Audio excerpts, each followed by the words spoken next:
Warehlun bahasa merupakan salah satu kekayaan budaya yang menjadi identitas masyarakat Aceh.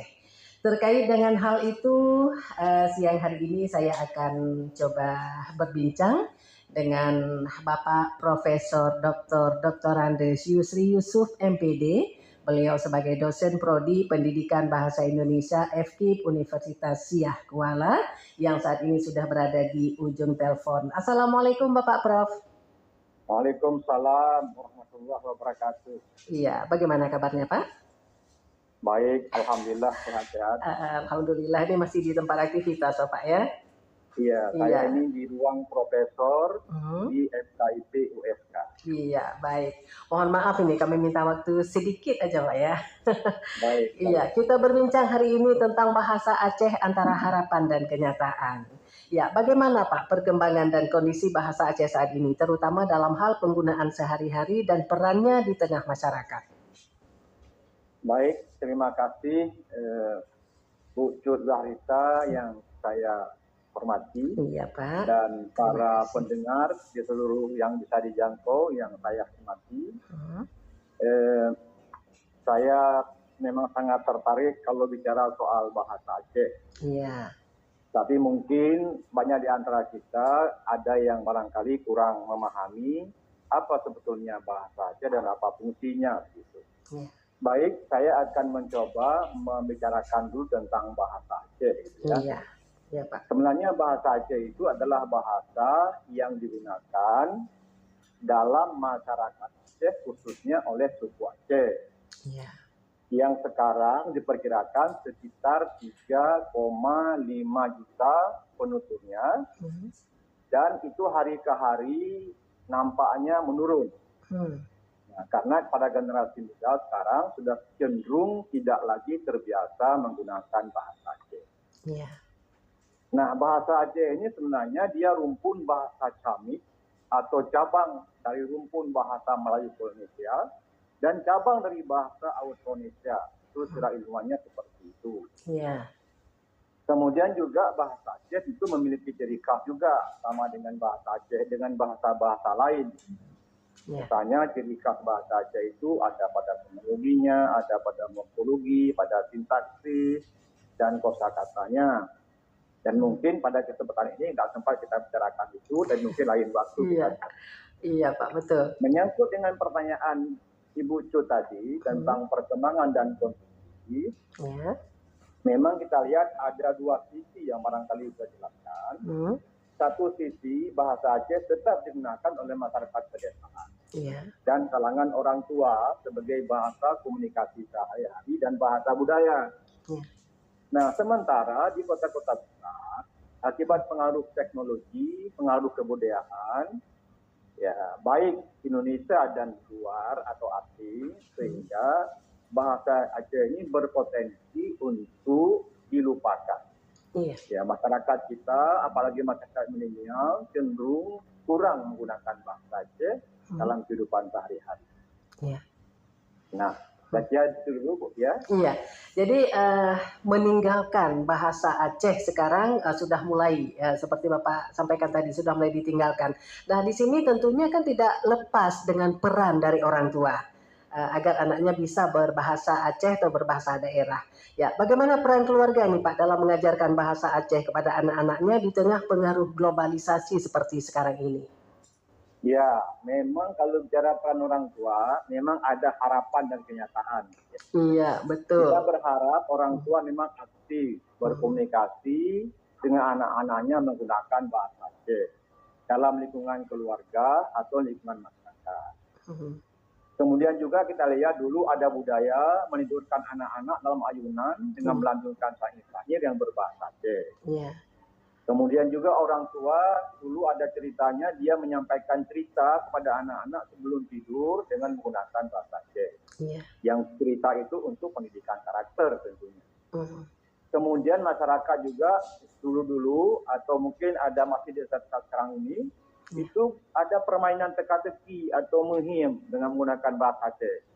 Nah, sehingga bahasa Aceh ini mereka merasa bahwa melekat dalam jiwanya karena tidak hanya sebagai alat komunikasi, tetapi juga alat pembentukan karakter dan alat peneruskan budaya masyarakat.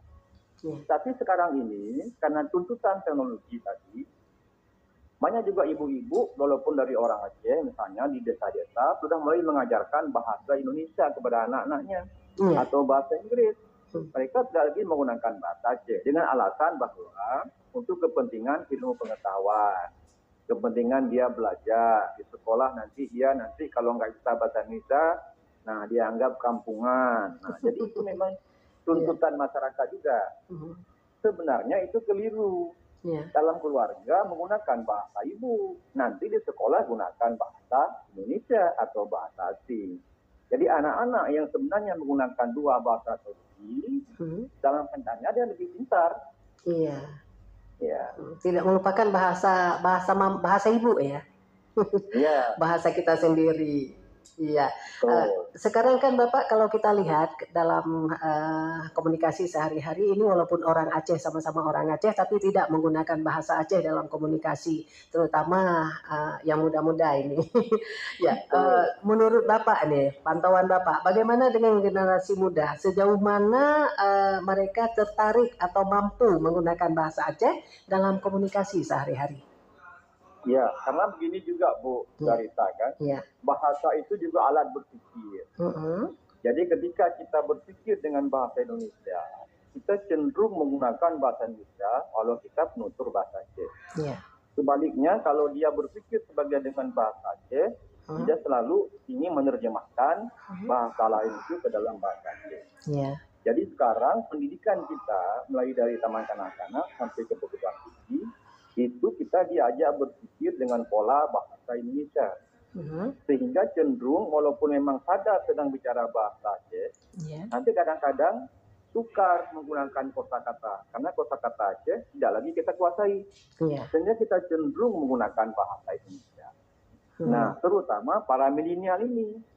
Karena dia dulu misalnya dia tidak hidup bersama masyarakat waktu muda-mudanya, waktu anak-anaknya. Misalnya sejak SMP sudah ke boarding school, sudah ke kota gitu ya.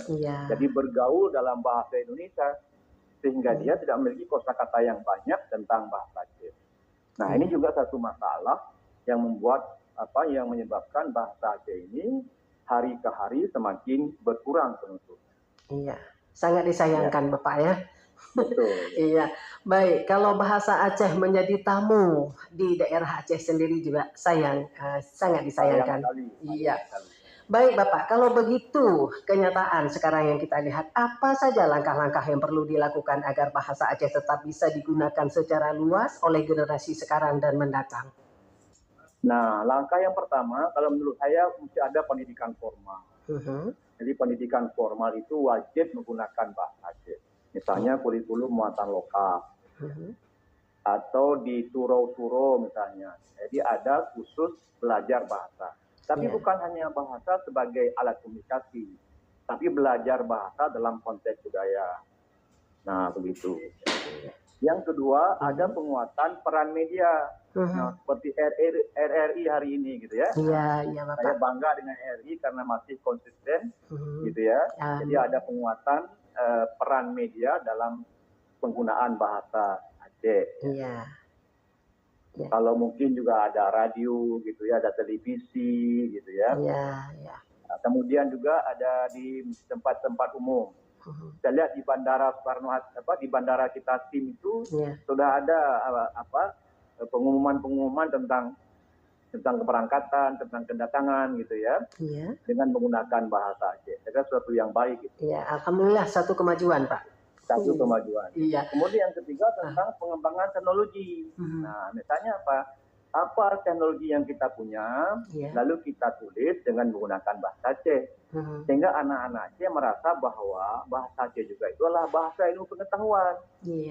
Nah, yang ketiga ada komunitas-komunitas budaya, misalnya semacam festival, misalnya kan, festival Ratib misalnya gitu ya, ada festival Semapa yang dulu dibuat kan, ada festival HIM misalnya, dan bermacam-macam aksi budaya yang menggunakan bahasa Aceh.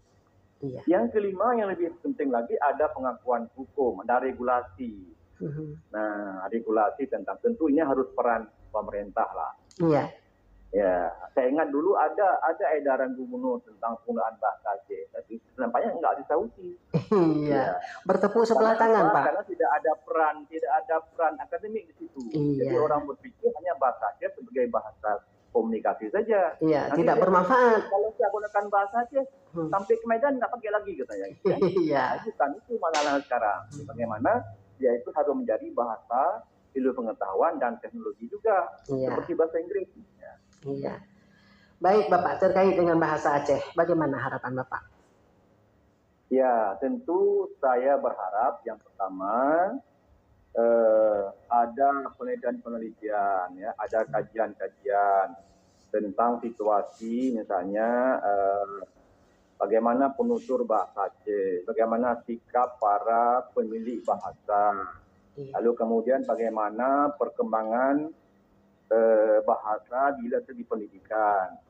Kemudian misalnya apa kasanah-kasanah yang perlu kita tulis kembali dengan menggunakan bahasa Aceh.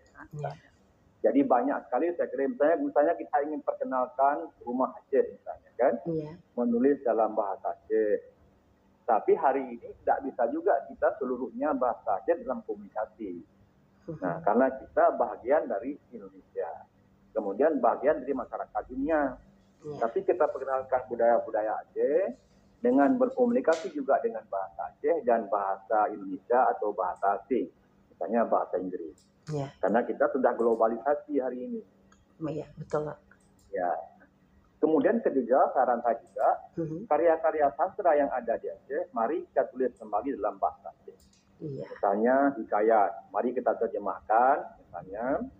Atau kita buat hikayat-hikayat baru, kita buat cerita-cerita baru, kita gali lagi sejarah-sejarah baru, misalnya ya, sejarah-sejarah tentang rakyat, tentang provinsi, tentang tokoh, misalnya, tentang daerah yang menggunakan bahasa Aceh. Sehingga orang yang ingin belajar tentang Aceh, harus belajar bahasa Aceh.